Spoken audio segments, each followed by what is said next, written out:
চলেছে।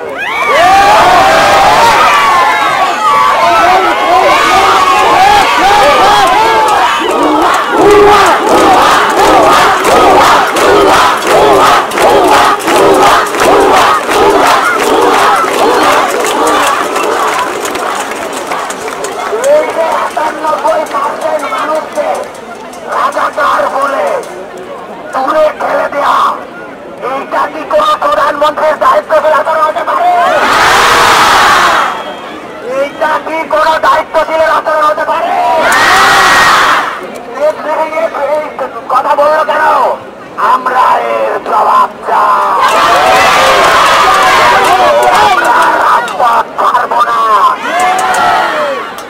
আমার বাবা, আমার দাদা, আমার লাখো শহীদের রক্তে কেনা, আরে আমার পূর্বপুরুষের রক্তে, আমার পূর্বপুরুষের পিঠে তো রক্ত দেওয়ার মতো কত, সেই রক্ত দিয়ে এই দেশ স্বাধীন করা হয়েছে। সেই স্বাধীন বাংলাদেশের সকল মানুষকে যখন রাজাকার বলা হয়, এইটা আমাদের স্বাধীনতার প্রতি অপমান। আমাদের স্বাধীনতার প্রতি অপমান সহ্য করবো? আমাদের ৭১ যারা শহীদ হয়েছে তাদের রক্তের সাথে কি আমরা বেইমানি করবো?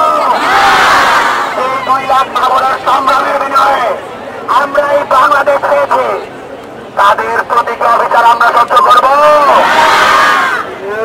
কে রাজাকার, কে রাজাকার, তুই রাজাকার, তুই রাজাকার, কে রাজাকার, কে রাজাকার, তুই রাজাকার, তুই রাজাকার, কে রাজাকার, কে রাজাকার, কে রাজাকার, কে রাজাকার, কে রাজাকার, কে রাজাকার, তুমি নও আমি নই, তুমি নও আমি নই, তুমি নও আমি নই, তুমি নও আমি নই, তুমি নও আমি নই, তুমি নও